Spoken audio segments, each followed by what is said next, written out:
welcome to another edition of the Eternal Journey and that resolves, and this is Praxis tokens. So this was originally supposed to be a viewer suggested deck from Cube TV who put me on to trying out Shimmer Pack, but I accidentally ruined the audio there, so I'm going to come back to that after we've hit Masters.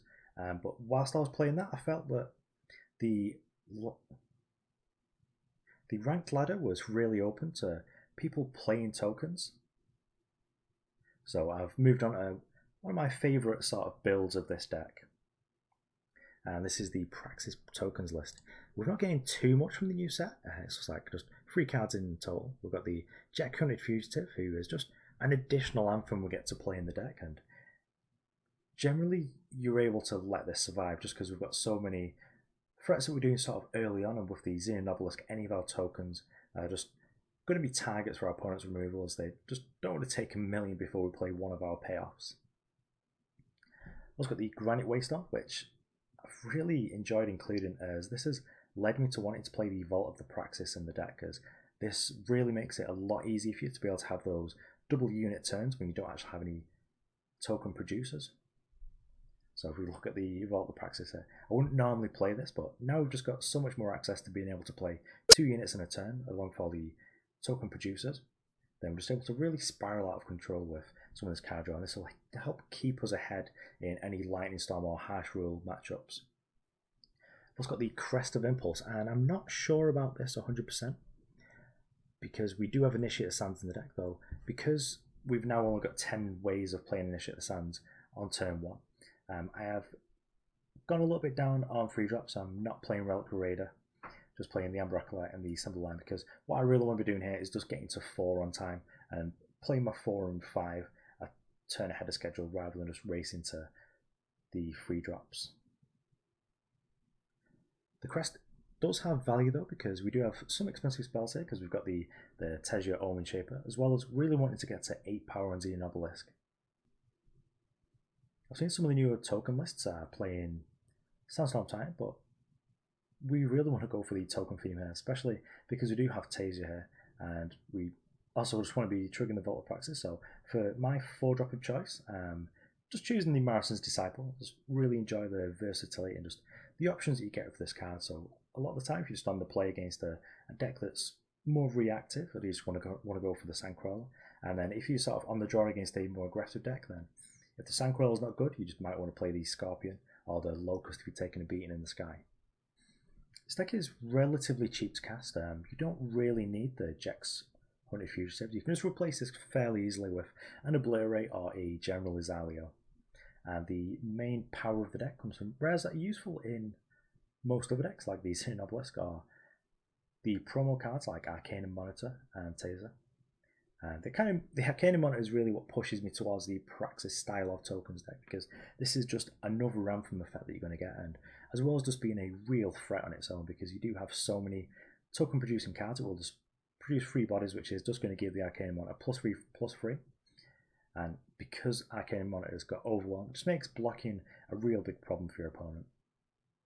We also have the Tesya, and if I wasn't playing Jekk Fugitive, then I'd probably go up to the full playset of this, just because I really enjoy the RNG elements that you do get with this card. As if you've just got this on top of your library when you play an Assembly Line on turn 3, then that's 3 2/2s you're making instead of 3 1/1s, and that's a huge play on turn 3. Also, it's worth noting that Tesya the Omen Shaper has been fixed, and now if an effect would cause you to draw a card whilst Tesya's on top of your deck, then you still get the effect.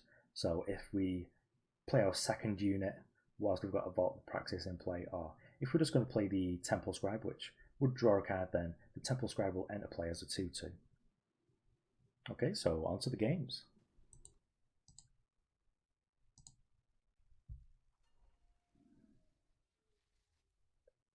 Okay, this sounds likely quite good. We're going to scout on turn 1, and then turn 2 is going to double up in the Groans.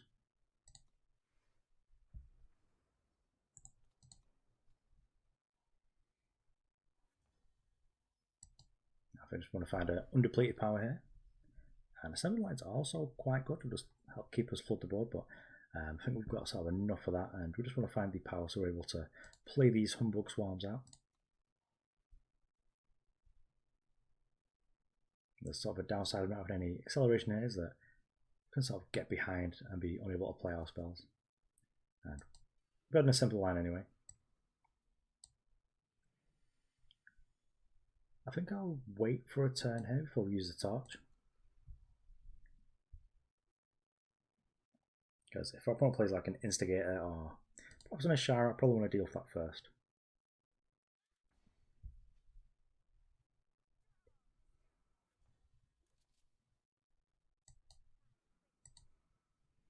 Okay, well, we'll torch this one and just get him for 4.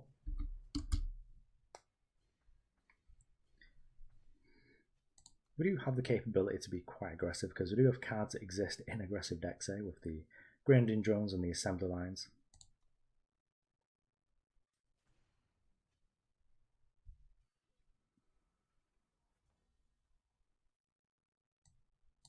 So I'm just going to Temple Scribe here, try and hit power. And we hit sort of a virtual power. So we've got one that will make these Grenadin drones look pretty silly. And I think I'll try and get it for 2 here. So if everyone wants to trade, and then we'll go Humbug Swarm for the next couple of turns. And that should be enough of an air force to seal the game for us. Would really like either of the 4-cost relics in the deck, so the Obelisk would be perhaps slightly better, because we'll have more time to be able to use actual buffs rather than the cards from the Fault of the Praxis. And yeah, just taking 2 again here. One of the things I like about this deck as well is that it doesn't seem very vulnerable to any of the effects like the Madness Combust that's going on right now. So I put a starch in, that's fine. Could make sure we've set up the Humbug Swarm next turn, because it looks like there's not much difference there. By playing the Trailmaker to just help me ensure we've still got 5 power next turn. But pretty happy just to play all the Humbugs.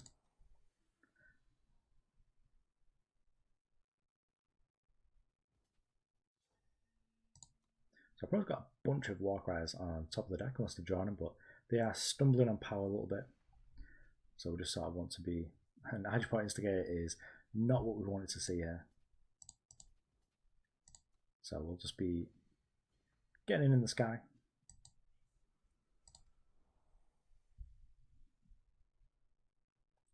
And I think I just play around an additional removal spell here just so we're able to Humbug and then we're able to 369 and just kill our opponent. And right here, so we can take 7, that's fine. Our opponent doesn't have a follow-up, we do get to attack for quite a lot. And with 4 units held back with the Humbug Swarm and the Teller's Favourite if anything too nonsense happens.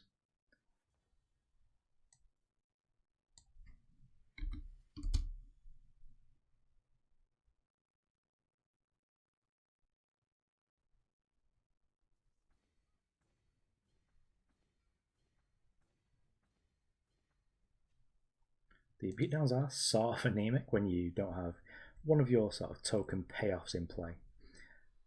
But as you can see here, we can still just get there just because we've got so many units that hard removal isn't really getting there.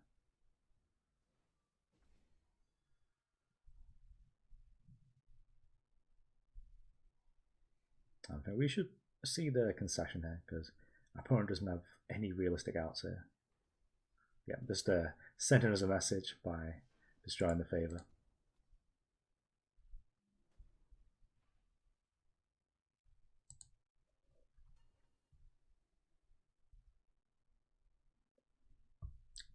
Okay, and this is a risky one, but we could potentially keep it because we have the Initiate into the turn 2 Amber Acolyte, but if we do just get our Initiate the Sands torch, then we are pretty dead here. So I think that's probably just an actual redraw, though I'd be interested to see what people actually think of that. This sounds much better because we do have the Marisen Disciple.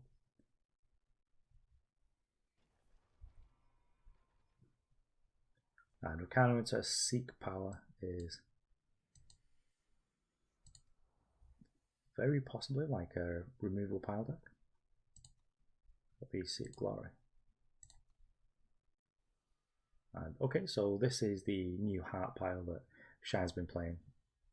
And I'm guessing that our opponent doesn't have the time here.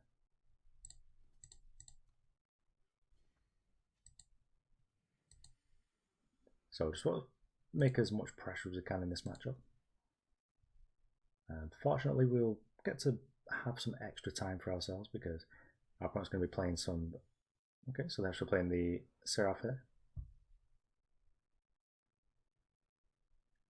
And this could be a problem because we can't currently get through it.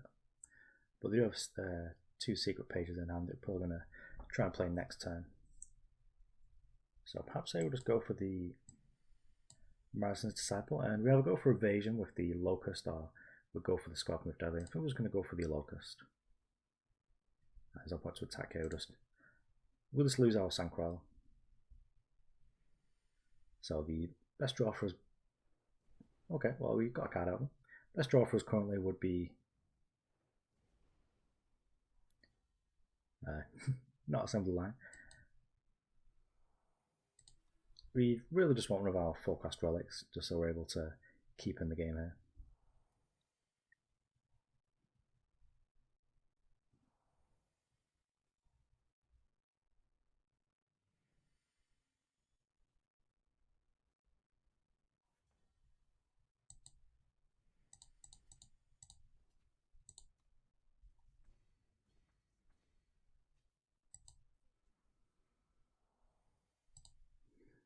We're just going to keep drawing cards of our units, keep a little bit in hand. Just don't think our opponent's incentivized here really to play a harsh will.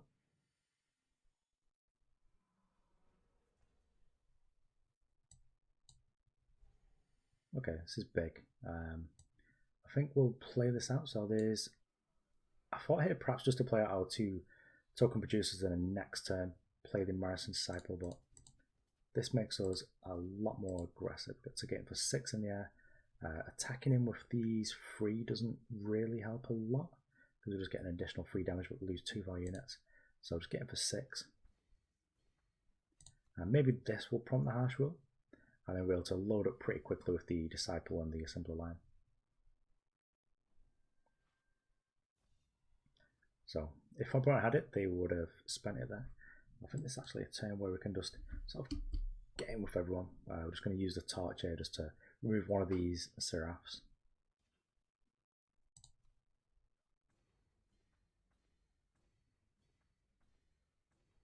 Okay, what? I guess we'll just win instead.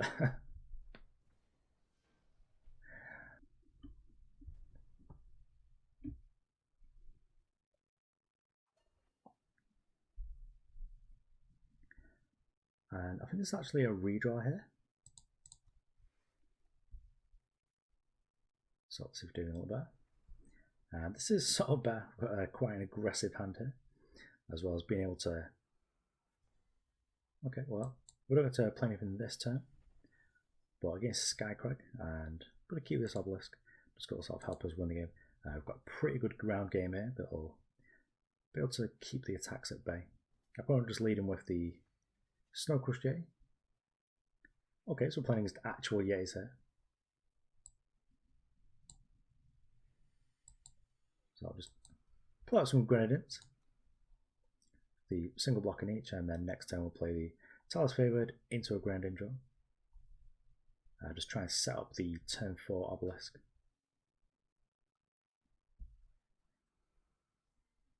Yeah, if our opponent has a Wump, that'll make life a little bit more difficult for us because we'll have to gang block over here. Now we need to think, do we set up the Definite? And I think we'll just set up the. Okay, so Torch is nice as well because this will deal with a Wump. We'll just set up with the Talir's Favour just to have the definite turn 4 Obelisk. Also the Crest.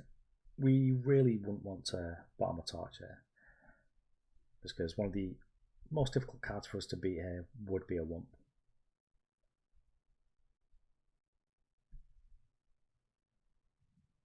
Though this could be the newer Skycrag beatdown because I believe it is playing the Fearless Yeti. And now I think we can actually get quite aggressive. I'll keep the Favoured back just because it does a good job against these 2/1s. And just attempt to get in for 8.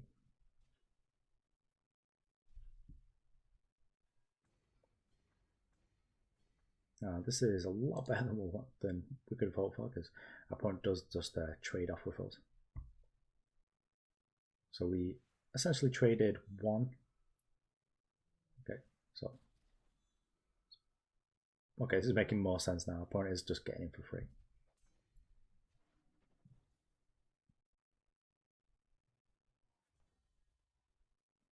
I could be completely greedy and just take free for a turn just to set up our card draw. I think we're just going to do that. This is probably not correct. I think what's probably correct to do is to play the Temple Scribe or the Assembly Line and a Torch. But you don't play Vault the Praxis to not play it. Opponent does get another scout here though, and they've kept it on top, so this could be a problem for us. And the opponent's just trying to burn us out.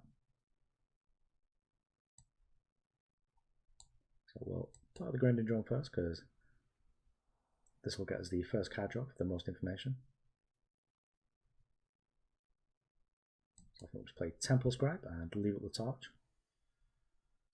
And, okay, this is interesting because no one can play the initiate that sounds in that. Guarantees that next turn we'll be able to make a Arcanum mana or a Humbug Swarm, but I think our board's good enough. So I think we'll actually just kill this.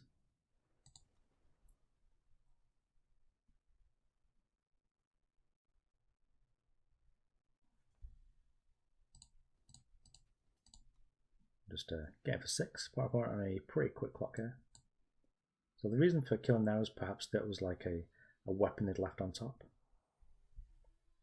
And we've Vault the Praxis here.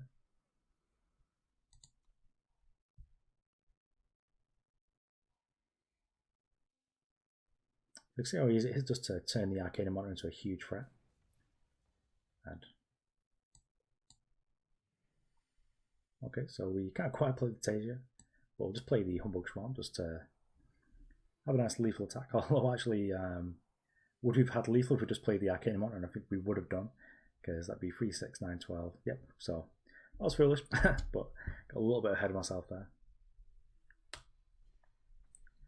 I think our opponent would need to top deck exactly the remaining Obliterate, and if they do top deck it, then it's my own fault just for getting too excited myself.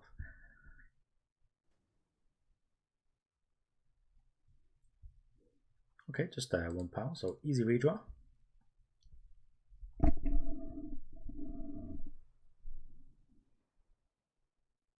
There's a lot of ramp in this hand. But I do get to make a turn 3 Arcanum Monitor, which does turn these sort of rampy darks into actual threats.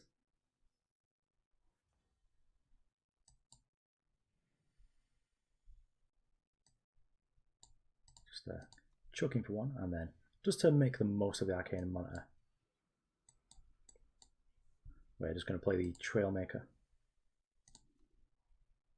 And removal spell does disrupt us quite a bit here, but just want to get max value off this Arcanum Monitor and just smash our opponent before they know what's happening.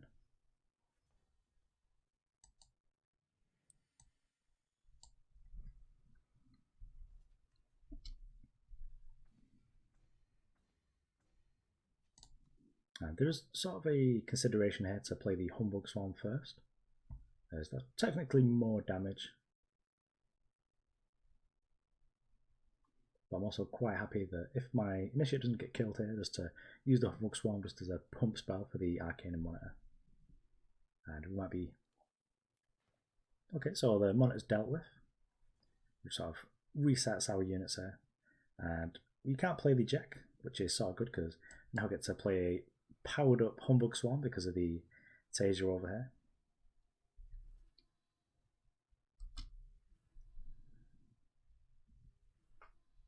And 5 power for 6/6 in the air is a pretty good rate. And they should leave us with lethal next turn.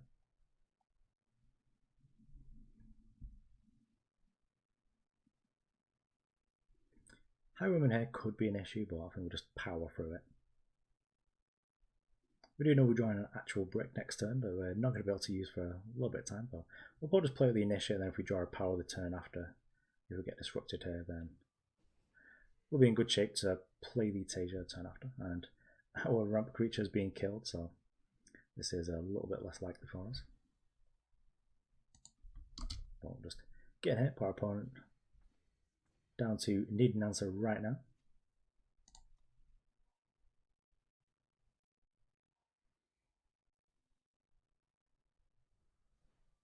We've got the old quarry for quarry, so our opponents are desperate for an answer here.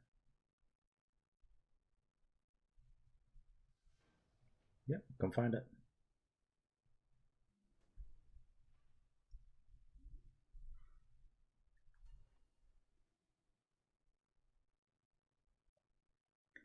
Easy redraw then, got no access to fire, but we do have the nice initiate into... Okay, what's this hand? Yeah, this is a nice one.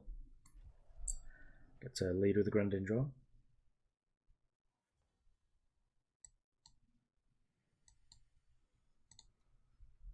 Then I think we potentially go for the Trailmaker if we draw a power, because that'll help us eventually getting out the Jekk, but to start off it'll get us out the Marisen's Disciple.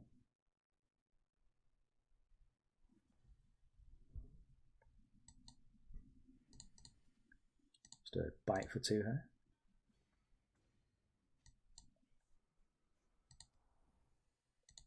And getting there from a fire source just to make this Jekk very castable.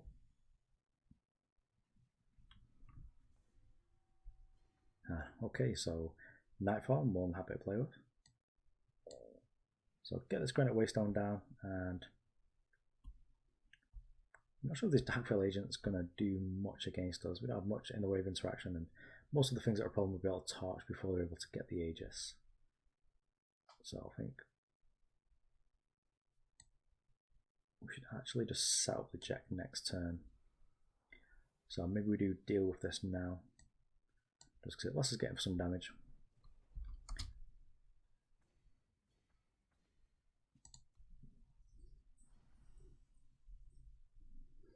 This will be the first actual removal target for our opponent, but we do give them not much time to actually deal with us. And against the lifesteal, perhaps we change our minds and we play the Deadly Scorpion here. But if our opponent attacks, I'm more than happy because we do get to get in for 1 million.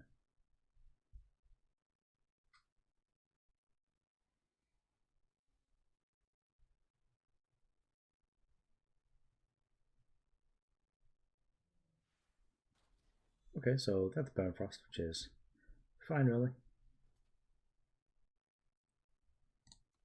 No blocks from me.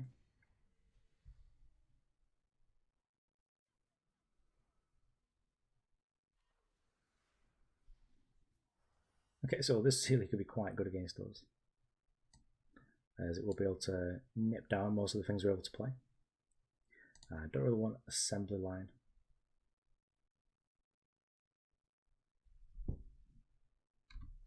So we'll just attack in just to try and 2-for-1 ourselves here, just to deal with this.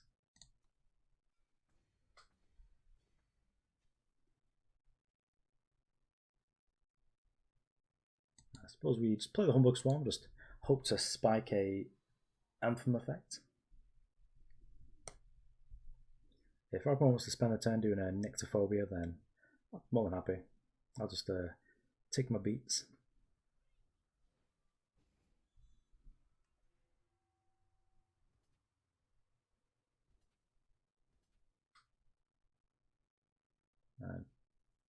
We do take 13 here, which is basically 1 million.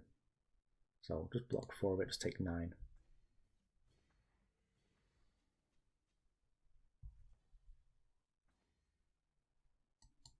See if Impulse isn't doing it here.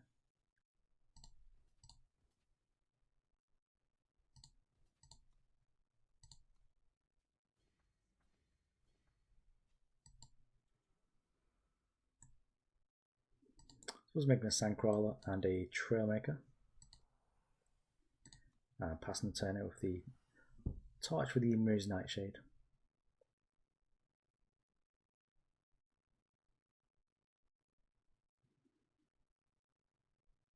But we are very likely dead here because we weren't able to find a relic to be able to race this.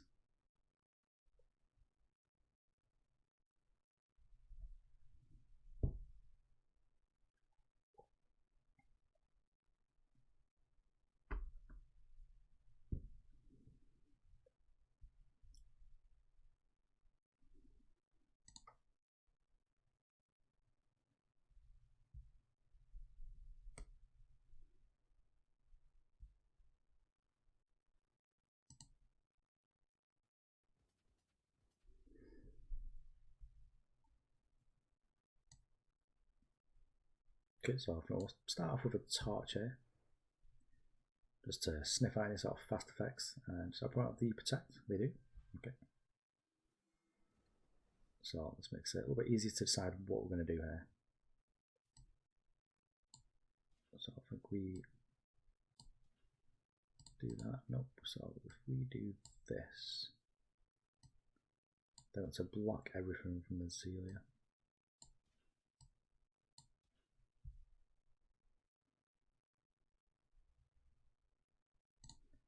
So just default to block like this.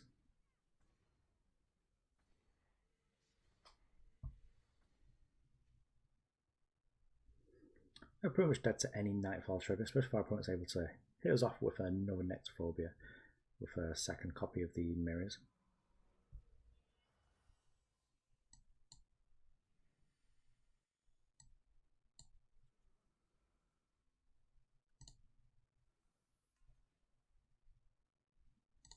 But we're going to sit back here.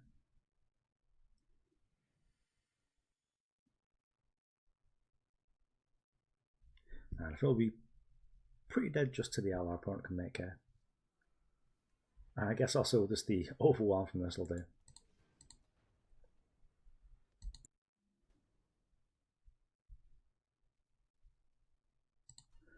I'm just going to easy redraw that.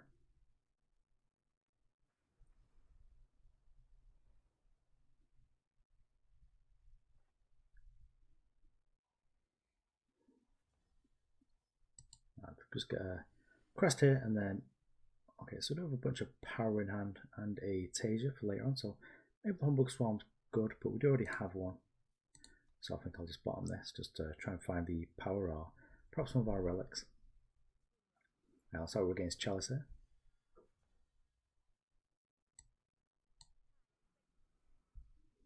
I could have played some Grenadins, but it's probably not very good against what our opponent's doing quite yet, so I think we'll just scout.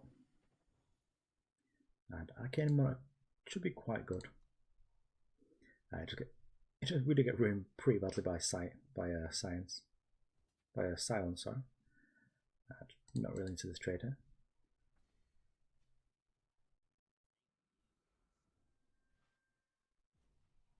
Okay, well this silence makes this better, though it is a little bit slow to appear.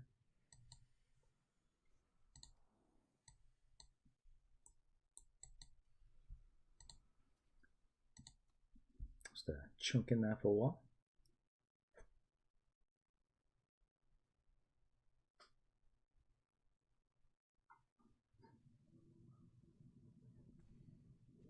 Then I think next turn we'll just go Humbug Swarm into the Arcanum Monitor.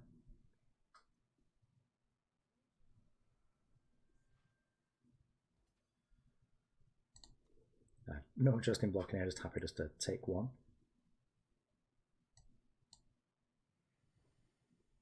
And this is pretty great for us here because we do get to make 6 power in the air.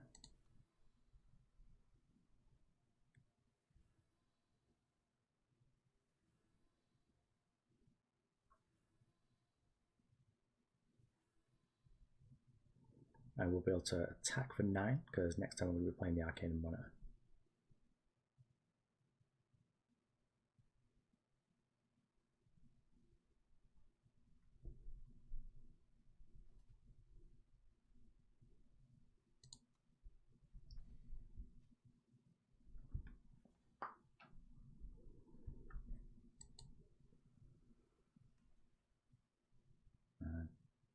Don't think it's worth getting in with the ground team quite yet, because opponent just get to gobble up one of them, but I suppose I can try getting here actually, just to keep the Trailmaker back.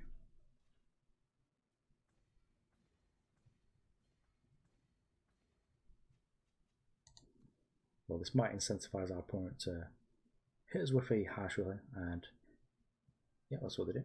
So if they didn't harsh will here, then I'd have to consider whether I was attacking with the monitor and whether I'd be interested in getting wrecked by the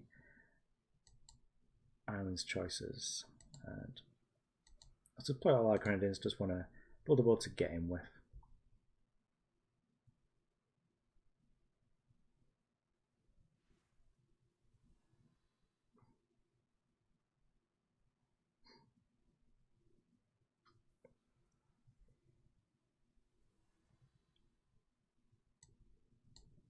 Okay, well, if we get to untap with the Jekk, then we'll be in good shape next turn. But vanquished, so this isn't looking great for us here. Though if our opponent does get aggressive, then we do have the options of, well, the ability to draw one of our relics off the top. For now it's just looking like getting it for free and not really winning the race here.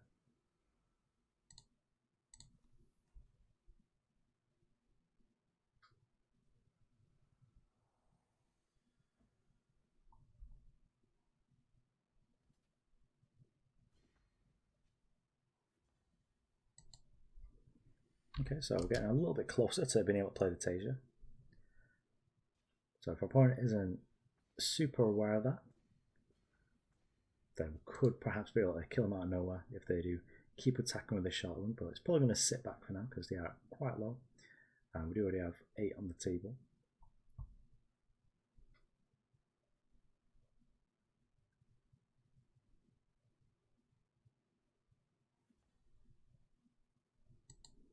And Temple Scribe here just to see if we can spike a relic. I guess not, so it's going to try and get him for a bunch of damage here.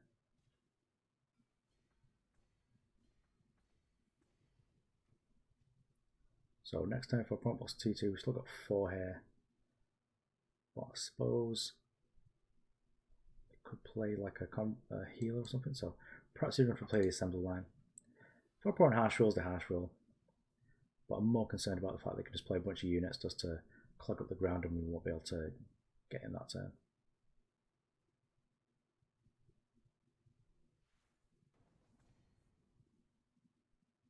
Okay, well they nearly got us here with the channel plus the Sheltering Rider.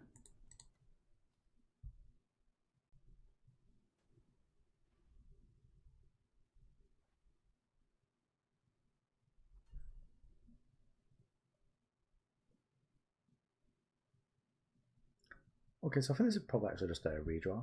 We're in the draw, but with a sort of slow and dirtly hand. This is slow and dirtly as well, but at least we've got the Obelisk and the Disciple here just to keep us around for a bit.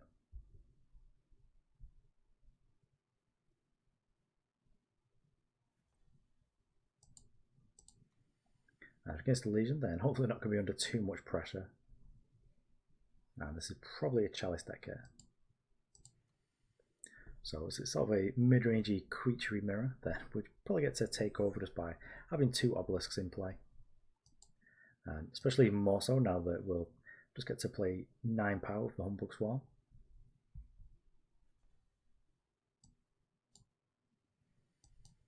So I think right here there's no reason not to just make a Sandcrawler, because next time we're just going to go Obelisk into Obelisk until we get to draw a power for the Humbug Swarms.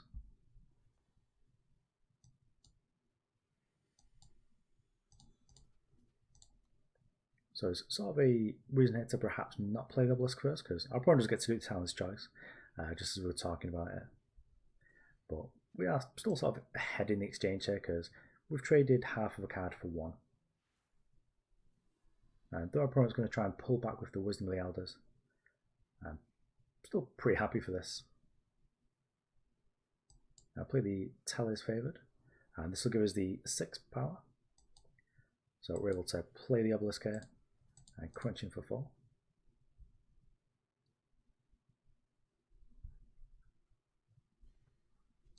And hopefully we're just not going to give our opponent the time to be able to set up with whatever he's doing, whether it's the Temporal Distortion or Chalice deck.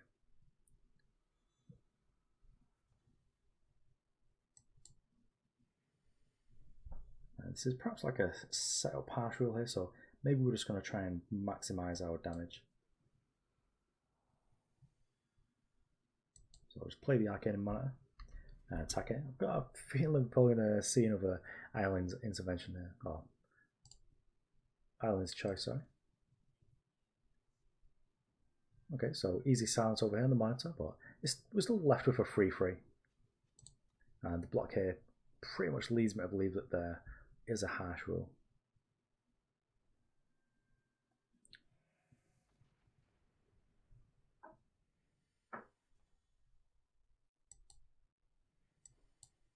But due to the power of double Obelisk and also having 8 power in play, we do make a pretty tasty threat here. We've got 15 power in the air, no real reason to play out any other threats here. I'm just going to play them out quite slowly. Yep, this is pretty much why. I'm enjoying our opponent's foil hash rules here. Get to really see what's going on.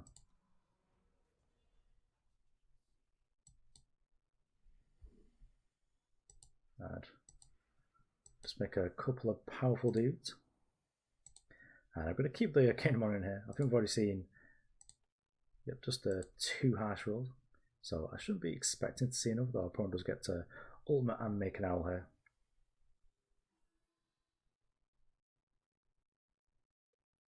But our opponent won't have any actual good blocks here. Okay, the 3rd hash roll. So let's have a scout. Won't mind bottoming this and just finding a Tesya. Okay, if we found a Tesya, yeah, just play off the top. So having an 11-10 in play, okay. Much better than the 6-6 or whatever the Arcanum Monitor would be. I've got a lot of premiums in the deck. Must just have a little bit too much dust here.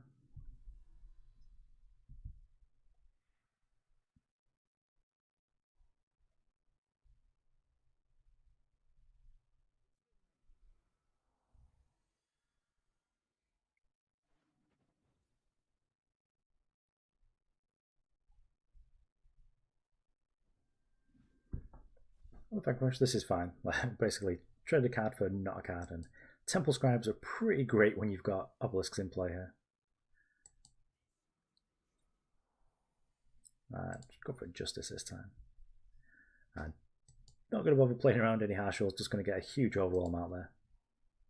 Because opponents just have 1 left there. They've got like Vanquishes and Islands to be able to deal with this, but just want to try and put our opponent dead as quickly as possible before they're able to try and scrape back in.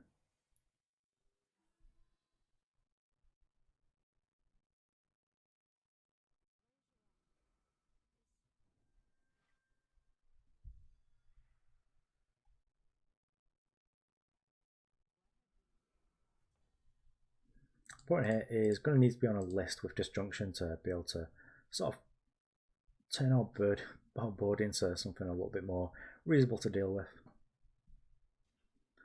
Right here, I suspect that we're getting full value off the Reliquary Raider block here. And I think I actually just prefer the cards, so I'm just going to chuck this Grenadin drone out there. And this is our opponent pretty dead.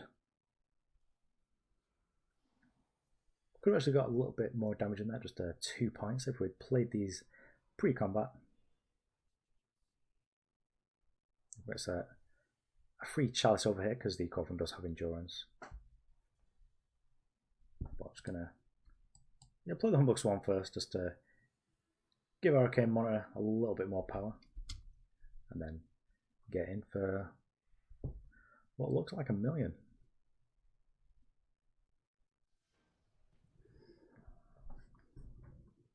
Okay, so that was Praxis tokens. It settled us pretty easily through gold, and we got to diamond pretty easily today. But I'm starting to find it a little bit more difficult now. I've hit diamond. We're having sort of a 50-50 win rate though. Part of that's probably due to the time of me just being quite tired here, not playing my best really. This deck's definitely in a very different place than it was when the Arcanum Monitor was released. But it still feels good, and I reckon you could probably actually still just masters with this. Just need to sort of fiddle around with some of the numbers and just see what's actually right. Never actually got to see us going off with Jekk in any of the games, but perhaps this wants to be back to being a general Azalea. Tesya seemed like an interesting card, and it's got definitely a pretty good effect, but you can definitely just end up with having this brick in hand late in the game where you're not able to actually play it. It definitely seems a lot stronger when you actually get in there with the Obelisk, and I think this is probably one of the core tenets of the deck, just having the anthems, and perhaps the Praxis version is better than the Elysian version just because we've got access to the extra ones in the Arcanum Monitor and the Hunted Fugitive. Though I'm going to be fiddling around with Shimmer Pack in the next couple of days, just see if I can work out where I want to be with it in Elysian, or maybe just play it in the free faction deck with the Fire Time and Primal. Okay, so thanks for watching. I've been That Resolves, and this was Praxis Tokens.